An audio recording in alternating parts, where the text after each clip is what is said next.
Olá! Neste vídeo você vai ser apresentado a transformada de Laplace, que vem a ser uma ferramenta útil para você resolver equações diferenciais ordinárias lineares com condições iniciais.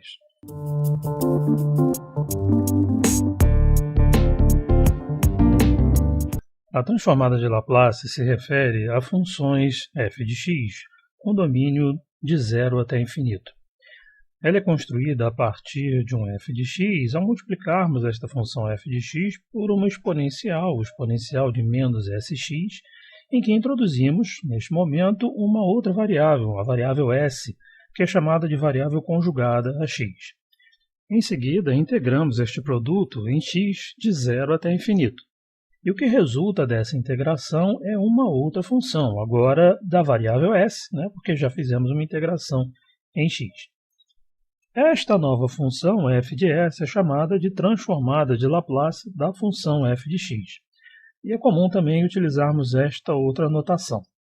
A transformada de Laplace, como veremos em outros vídeos, ela pode ser usada para transformar equações diferenciais ordinárias lineares na função f de x em equações algébricas lineares na transformada f de s. A transformada de Laplace é um exemplo do que é chamado de transformada integral e que tem um pouco a ver com a ideia de multiplicação matricial e de transformação linear, como a gente vai ver ainda neste vídeo. Este vídeo poderia terminar aqui, é onde muitas introduções à transformada de Laplace terminam, mas eu vou falar um pouco mais sobre transformadas integrais. O restante desse vídeo é material opcional, mas eu sugiro que você assista até o final. As transformações lineares são um capítulo importante da álgebra linear. Não é minha intenção aqui me aprofundar muito no assunto, no momento, eu só quero mesmo te dar um contexto, onde você pode situar a transformada de Laplace.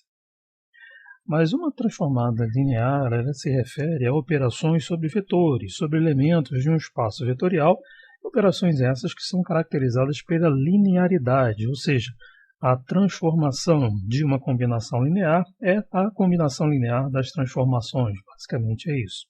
E um exemplo de transformação linear é composto pelas rotações de vetores em espaços tridimensionais.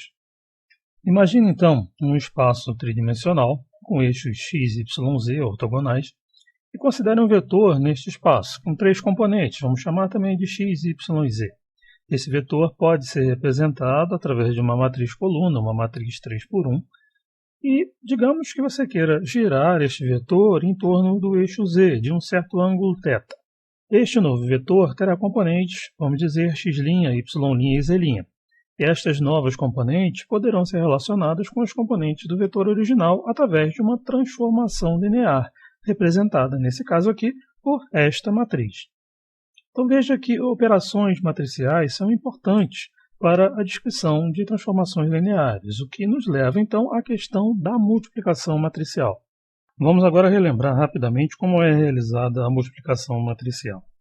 Imagine, por exemplo, uma matriz 3×3 como esta daí na tela. Os elementos da matriz possuem 2 índices. Por convenção, o primeiro índice está associado à linha horizontal e o segundo índice associado à coluna vertical. Vamos multiplicar esta matriz 3×3 por uma matriz 3×1, com componentes F1, F2, F3, como mostrado aí na tela, resultando assim em outra matriz 3×1 com componentes G1, G2, G3. O elemento G1, por exemplo, é dado pela contração da primeira linha da matriz A com a matriz F, o que resulta nesta expressão. Você pode escrever esta expressão de um modo mais compacto, com esta somatória. Aqui, o índice de linha é fixo, no valor 1, e o índice de coluna é que vai percorrer todos os seus possíveis valores, no caso 1, 2 e 3. Como seria então para o cálculo do G2? Isso corresponderia à contração da segunda linha de A com o F. A estrutura da somatória é a mesma, basta trocar o índice de linha de 1 para 2. Idem para o cálculo do G3. A gente já pode escrever dessa forma. Em geral, então, se você quer calcular o GM, você pode escrever esta expressão desta forma. Esta somatória vai expressar, de um modo geral, a regra de multiplicação matricial. Mas o que a multiplicação matricial teria a ver, então, com transformadas integrais e com a transformada de Laplace? Bom, observe o vetor f. Ele é caracterizado, representado ou determinado, como queira, pelos seus três componentes, aqui f1, f2 e f3. É uma coleção finita de números reais, 3 no caso, que definem completamente este objeto f, este vetor f. O índice k varre, então, esta coleção de informações que constituem o objeto f. Uma situação análoga ocorre com uma função f de x, definida em um certo intervalo, digamos, a, b, finito ou não, não importa. Nós podemos considerar cada valor assumido por f para cada valor de x dentro do intervalo como se fosse uma componente deste objeto f, no caso desta função f. Então, ao invés de um número finito de componentes fk, com um k discreto, como no caso do vetor, nós temos, para o caso da função, uma infinidade de componentes f de x para cada valor real de x dentro do intervalo AB. O x funciona como um índice, mas um índice contínuo em contraste com o índice discreto k. Seguindo a mesma ideia, uma função de duas variáveis pode ser vista como o análogo de uma matriz, cujos elementos possuem dois índices.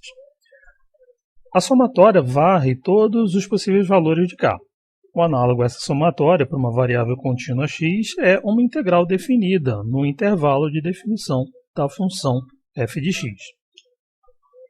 O resultado desta integral, análogo ao vetor g, seria então uma função g da variável u, neste caso. Esta expressão, portanto, que é análoga à operação de multiplicação matricial, é denominada transformação integral. Dizemos que a função g de u é uma transformada integral da função f de x. E a função a u de x, no integrando desta integral, é chamada de kernel ou núcleo da transformação. Existem diferentes tipos de transformadas integrais, de acordo com a escolha do kernel, do intervalo de integração e até mesmo do tipo de variável de integração. Pode ser uma variável real ou até mesmo uma variável complexa.